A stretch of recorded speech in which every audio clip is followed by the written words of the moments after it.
contigo y con todos los teleaudientes a nivel nacional. Viene de Yaracuy, de Lara, andaba por ahí, ¿cómo ha Así estado es. eso? Bueno, bien, vengo efectivamente de visitar dos regiones muy importantes del país, el estado Lara y el estado Yaracuy. Estuvimos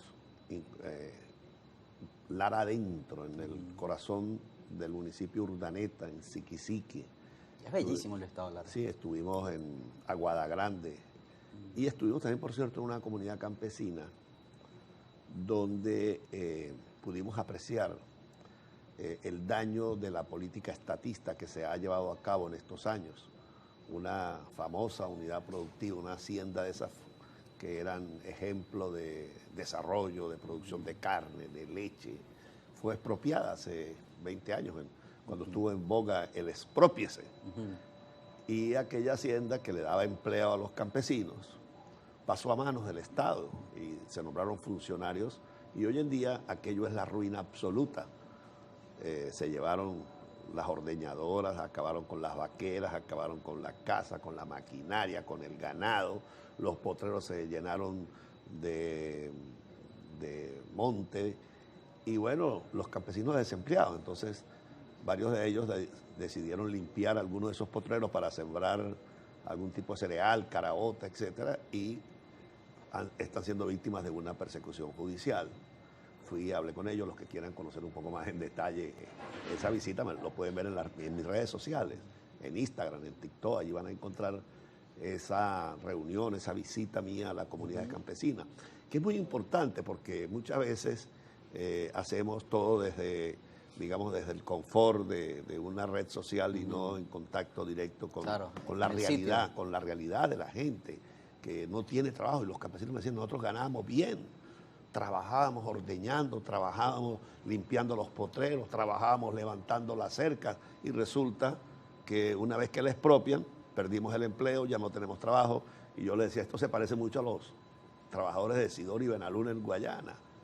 La otra vez hablando yo con los dirigentes de los trabajadores, nos comentaban cómo cuando estas empresas estaban en el sector privado, producían, ganaban salarios buenos, ellos tenían contratos colectivos. Un poco lo de la entrevista anterior, ¿no? Que las cajas de ahorro eran sólidas. Y todo, bueno, había capacidad de ahorro, había una economía sólida. Y luego que se instaló la revolución, se produjo la expropiación o la transferencia de los activos al Estado venezolano, pues todas esas empresas fracasaron, fueron saqueadas totalmente y hoy en día sus trabajadores no ganan absolutamente nada. Lo único que ha traído el estatismo en Venezuela es la miseria y la pobreza.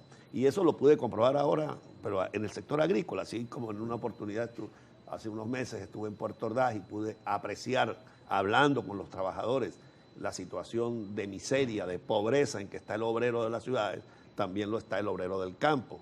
Y lo que fue, por ejemplo, Agroisleña en un momento que hacía grandes aportes al sector. Bueno, esa era una empresa privada que servía de fuente de financiamiento, de suministro de insumos agrícolas al campo.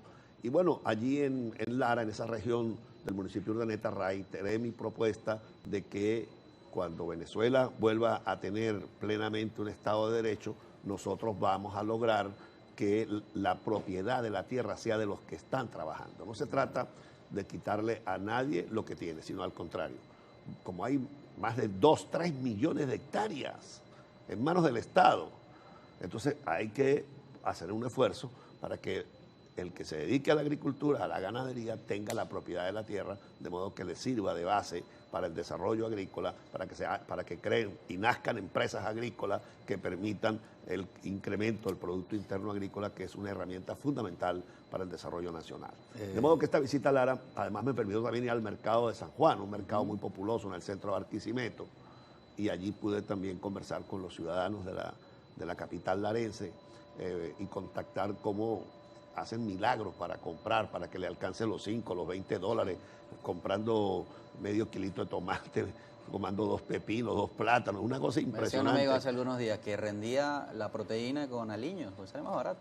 Es la única manera, o sea, realmente este contacto con la gente es así. Estuve en San Felipe, también en Yaracuy, en el terminal de pasajeros de San Felipe, en los medios de comunicación, reunido con todos los sectores. Y así seguimos recorriendo Venezuela, proponiéndole al país un cambio democrático, que nos preparemos para que el próximo año, Dios mediante, estemos en condiciones de ir al proceso constitucional de elecciones que está establecido en la Carta Magna y que de verdad el país tenga un cambio, porque ya la gente está tremendamente agobiada con la situación que está viviendo en estos momentos. ¿Está desmotivada, señor César, la población para participar? En algún momento había mucha apatía, digamos, de confianza en procesos internos o electorales en general, o la gente tiene esperanza y cree que este sí puede ser una oportunidad. La gente quiere cambio.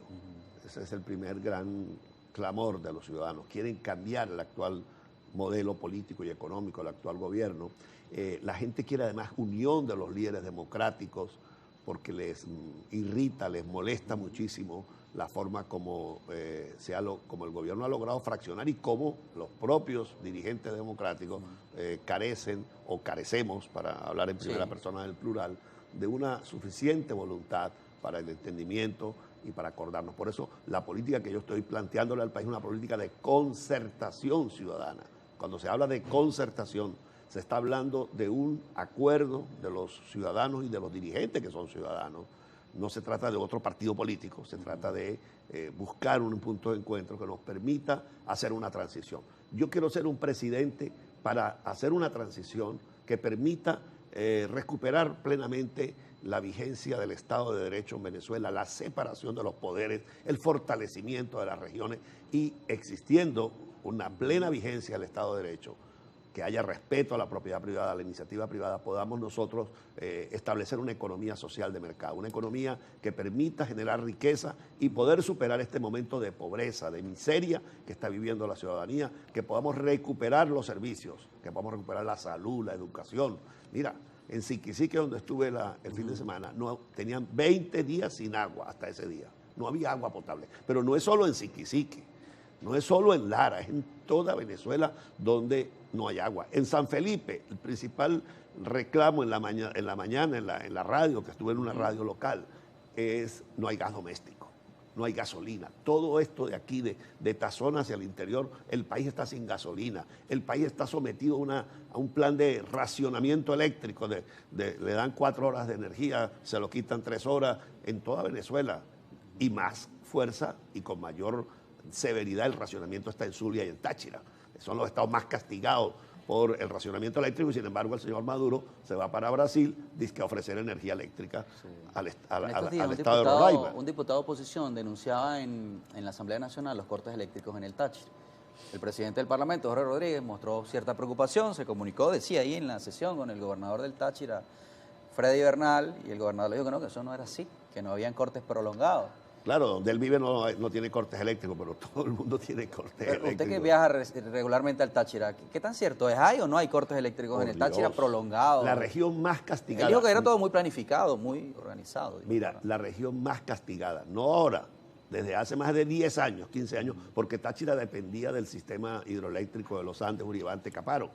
Y eso lo abandonaron en los primeros años de la revolución, paralizaron las turbinas del Uribante Caparo, interconectaron Táchira al sistema eléctrico nacional, es decir, sacaron de circulación la generación eléctrica de los Andes y con eso le impusieron al Táchira el más severo racionamiento. Lo mismo pasa con el Zulia, que es una región demasiado importante, no solamente por la densidad poblacional, sino porque es una región muy calurosa. Pero el tema ya no es solo allá, es en toda Venezuela. De modo que aunque hagan maromas, aunque expliquen lo que expliquen, la realidad está todos los días allí. Todos los días hay cortes eléctricos, todos los días hay falta de combustible y eso tiene que cambiar. Y para cambiar esa realidad hay que cambiar el gobierno y hay que cambiar el modelo político, hay que irrumpir. Por eso es que estoy presentando mi nombre para ser el nuevo presidente de la República una vez que hagamos las elecciones primarias con las cuales vamos a tener la candidatura unitaria. Pero lo voy a preguntar para dejarlo en el aire. ¿Qué va a hacer cuando sea presidente si gana, por supuesto? Y sobre todo este tema da la impresión que hay un sector de la población que quiere como que haya justicia, por no decir venganza, sobre las cosas que han tenido que pasar por el dolor que los venezolanos hemos tenido que vivir en los últimos años en todo sentido.